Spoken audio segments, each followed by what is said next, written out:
Hello everyone, welcome back to my channel. In today's class, we will see what are those features of the Indian Constitution which we have borrowed from the Constitution of Australia.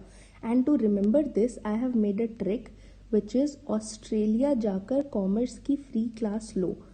तो Australia से आपको ये याद रहेगा कि Australian constitution से हमने क्या लिया है. जाकर जे से आपको याद रहेगा joint sitting of the two houses of the parliament. Commerce की freedom of trade, commerce and intercourse, and then clause. देखो CL बोल्ड में लिखा है कॉन्करेंट लिस्ट. तो तीन चीज़ें हमने बोरो की हैं ऑस्ट्रेलियन कॉन्स्टिट्यूशन से. सबसे पहली चीज़ क्या है, joint sitting of the two houses of the parliament. ये आता है आर्टिकल 108 में. President of India can call the joint sitting of the both the houses of the parliament. President of India बुलाते हैं but it is presided over by the deputy speaker of the Lok Sabha. अगर ये absent है तो फिर ये presided होता है by speaker of the Lok Sabha. Speaker of the Lok Sabha इसको प्रिसाइड करते हैं. अगर speaker of the Lok Sabha absent है तो deputy speaker of the Lok Sabha इसको प्रिसाइड करेंगे. अगर ये एब्सेंट है तो फिर चेयरमैन, डिप्टी चेयरमैन जो है राज्यसभा के, वो प्रिसाइड करेंगे. ठीक है, तो सबसे पहले इसको प्रिसाइड करेंगे स्पीकर ऑफ द लोकसभा. अगर इनके एब्सेंस में deputy speaker of the Lok Sabha और इनके भी एब्सेंस में deputy chairman of the Rajya Sabha. यहाँ पे ध्यान देना, चेयरमैन ऑफ द राज्यसभा का रोल नहीं है. कोरम होता है इसका 1/10 of the total member of the house, इसका कोरम होता है. तो क्या हर केस में जॉइंट सिटिंग बुलाया जा सकता है? No, there are 2 exceptions to this. 2 cases ऐसे होते हैं जहाँ पे जॉइंट सिटिंग नहीं बुलाई जाती है. कौन से केसेस हैं? एक है कॉन्स्टिट्यूशनल अमेंडमेंट बिल के केस में, दूसरी है हमारी मनी बिल के केस में. इन 2 केसेस में जॉइंट सिटिंग हम नहीं बुला सकते हैं.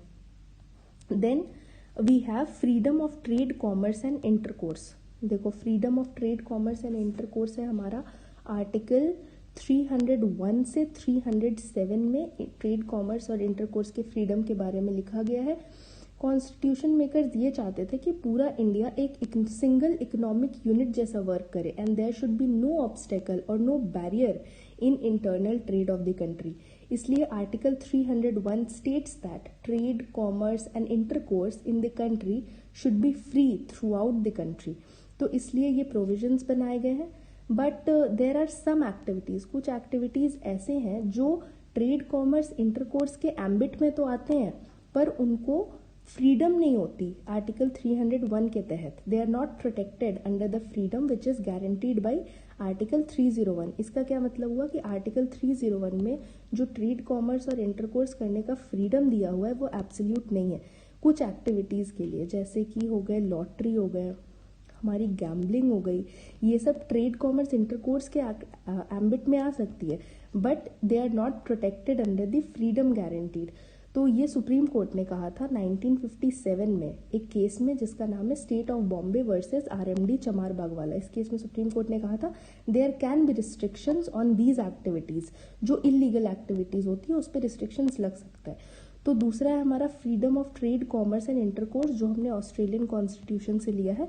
Then the last feature which we have borrowed from the constitution of Australia is the concurrent list. मैंने पहले भी बताया है, under schedule 7 of the constitution we have lists, जहाँ पे एक यूनियन लिस्ट है जहाँ पे जिसके सब्जेक्ट्स पे लॉ बनाने का एक्सक्लूसिव पावर पार्लियामेंट के पास होता है. Then we have the state list जिस पे लॉ बनाने का एक्सक्लूसिव पावर हमारा स्टेट गवर्नमेंट के पास होता है. And then we have the concurrent list which covers दो subjects which are common interest to both the centre as well as the states. Both the center and the states can make laws on the subjects which are enumerated in the concurrent list. But मान लो कि centre ने भी एक law बनाया, state ने भी एक law बनाया, दोनों लॉ में कॉन्फ्लिक्ट है, तो किसकी लॉ प्रिवेल करेगी? यहाँ पे यूनियन की लॉ प्रिवेल करेगी, मतलब पार्लियामेंट की बनाई हुई लॉ प्रिवेल करेगी अगर दोनों में कॉन्फ्लिक्ट होता है. तो मैंने पहले भी बताया था कि Indian constitution is federal in character but the centre is strong. ये वो फीचर हमने कैनेडियन कॉन्स्टिट्यूशन से लिया था, उसका मैनिफेस्टेशन यहाँ देखो कि अगर दोनों में कॉन्फ्लिक्ट है तो फिर यूनियन का लॉ प्रिवेल करता है. तो कॉन्करेंट लिस्ट में हमारे कॉमन सब्जेक्ट्स आते हैं. कॉमन सब्जेक्ट जैसे क्या हो गया, एजुकेशन हो गया, उसके बाद ट्रेड यूनियन हो गए, फॉरेस्ट हो गए, फैक्ट्रीज हो गई, इलेक्ट्रिसिटी हो गए, मैरिज हो गए, डिवोर्सेज हो गए. ये सब जो कॉमन सब्जेक्ट्स है ये हमारी कवर करती है कॉन्करेंट लिस्ट, जिसपे दोनों बना सकते हैं, सेंटर और स्टेट्स दोनों लॉ बना सकते हैं। तो अब एक बार और रिवाइज कर लेते हैं। सबसे पहले ऑस्ट्रेलिया के कॉन्स्टिट्यूशन से हमने 3 फीचर्स लिए थे। 3 फीचर्स के याद करने के लिए मैंने ट्रिक बनाई थी, जो है ऑस्ट्रेलिया जाकर कॉमर्स की फ्री क्लास लो। कॉमर्स की फ्री क्लास लो, ऑस्ट्रेलिया से ऑस्ट्रेलिया याद रखना, जाकर से joint sitting of the both the houses of the parliament याद रखना, कॉमर्स की फ्री से freedom of trade, commerce and intercourse याद रखना, क्लास से कॉन्करेंट लिस्ट याद रखना। I hope this video is helpful for you. Please like, share and subscribe the channel. Thank you.